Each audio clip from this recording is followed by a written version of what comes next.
तुर्की के लोगों ने एर्दोगन से बहुत ही खतरनाक मांग कर डाली। तुर्की में मौजूद फिलिस्तीन के समर्थक ये मांग कर रहे हैं कि एर्दोगन अपनी तुर्क फौज गाजा में भेजें। गाजा के हालात से एर्दोगन पहले ही बहुत दुखी है और अगर इसी तरह राजनीतिक दबाव उन पर बढ़ता रहा तो गाजा वर्ल्ड वॉर का ट्रिगर पॉइंट कभी भी बन सकता है।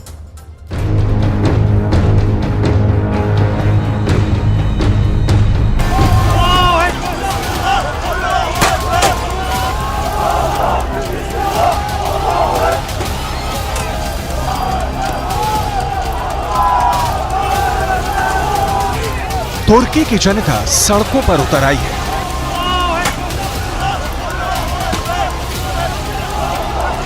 तुर्की के लोग इजरायल और अमेरिका के खिलाफ नारे लगा रहे हैं। अगर विरोध प्रदर्शन सिर्फ यहीं तक होता तो बाइडेन और नेतन्याहू को इससे कोई फर्क नहीं पड़ने वाला था, लेकिन तुर्की के नाराज लोग जो फिलिस्तीन के लिए नारे लगा रहे थे,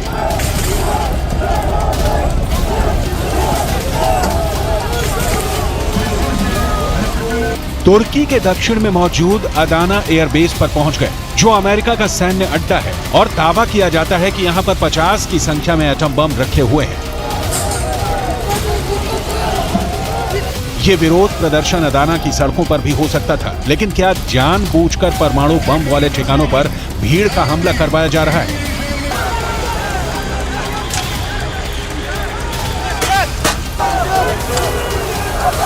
क्या रूस और ईरान मिलकर कोई बहुत बड़ी साजिश रच रहे हैं?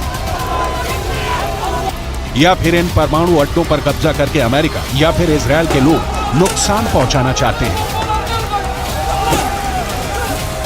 यहां बहुत जबरदस्त विरोध प्रदर्शन हुआ है। साथ ही प्रदर्शनकारियों के नेता ने अमेरिका और इजरायल को चेतावनी भी दी है।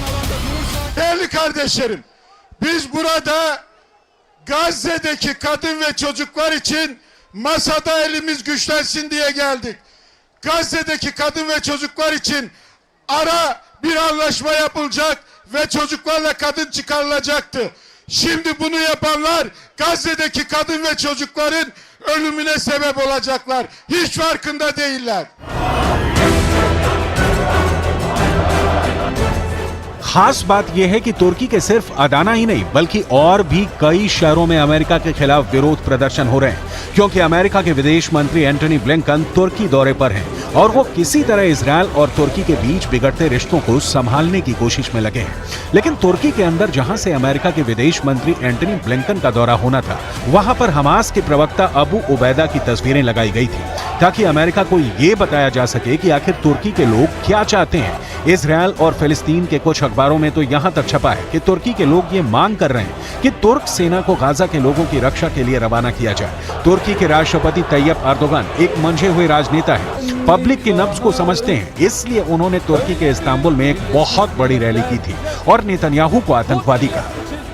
Ufkumuzun uzandığı her yerde kalplerini ve gözlerini bize çevirmiş kardeşlerimizin derdiyle dertlendiğimiz, yardım eli uzattığımız, gerektiğinde sınırlarımızı açtığımız kardeşlerimize yaptığımız gibi Gazze için de bugün olduğu gibi kıyamdayız. इस मौके पर बेहद चालाकी से अमेरिका ने ओहियो क्लास की अपनी परमाणु पनडुब्बी भूमध्य सागर में उतार दी है। अमेरिका की नौसेना ने बताया है कि उसकी ओहियो क्लास की एक परमाणु पनडुब्बी यूएस सेंट्रल कमांड के ऑपरेशनल एरिया में पहुंच गई है। कमांड ने सोमवार को सुएज नहर से गुजरते हुए इस परमाणु पनडुब्बी की एक तस्वीर भी प्रकाशित की है।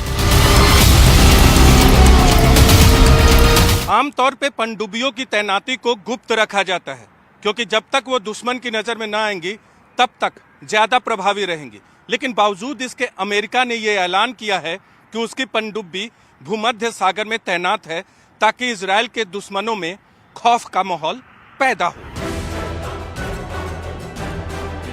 हालांकि अमेरिका की नौसेना ने ओहियो क्लास की इस परमाणु पनडुब्बी की पूरी पहचान का खुलासा नहीं किया है, लेकिन इस तरह की पनडुब्बियों में टॉम हॉक क्रूज मिसाइलें होती हैं। इन पनडुब्बियों में ट्राइडेंट 2 बैलिस्टिक मिसाइलें भी होती हैं, जो अमेरिका की परमाणु मिसाइल है और एक साथ कई वॉर हेड ले जा सकती है।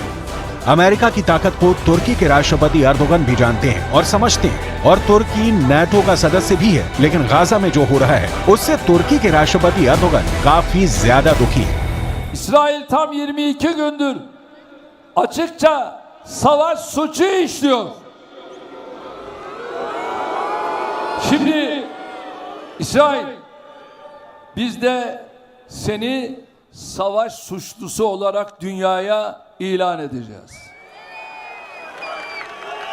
Ve şimdi bunun hazırlığı içindeyiz. Bunun çalışmasını yapıyoruz ve savaş suçlusu olarak İsrail'i dünyaya tanıtacağız.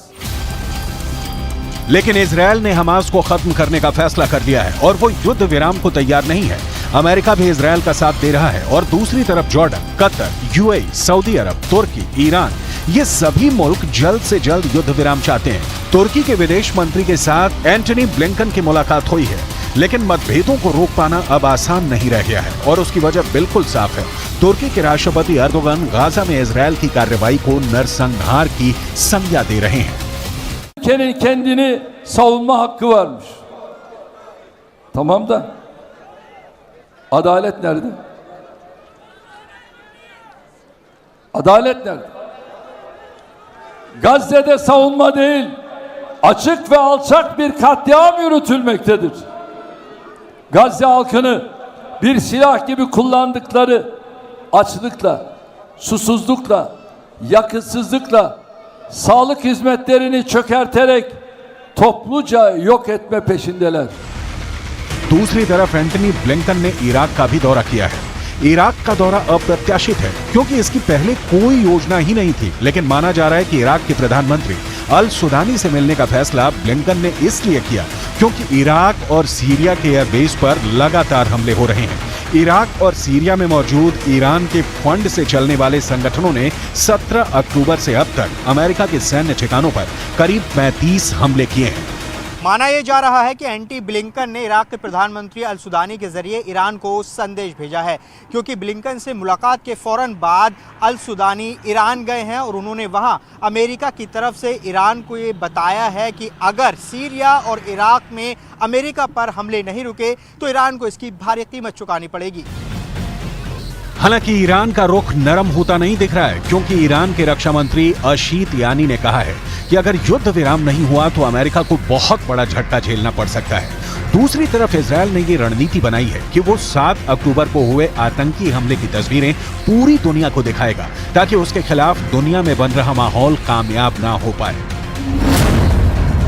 तुर्की के राष्ट्रपति इतने ज्यादा नाराज हैं कि उन्होंने अपना राजदूत भी इजरायल से बुला लिया है। तुर्की के विदेश मंत्रालय ने अपना राजदूत वापस बुलाते हुए ये कहा कि अब नेतन्याहू इस लायक नहीं कि उनसे बात की जाए। तुर्की के राष्ट्रपति के इन बयानों से समझा जा सकता है कि तुर्की के अंदर इस वक्त गाजा पर किस तरह की उथल पुथल मची हुई है।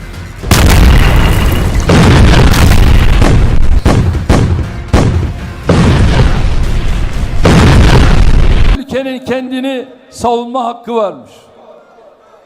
Tamam da adalet nerede? Adalet nerede?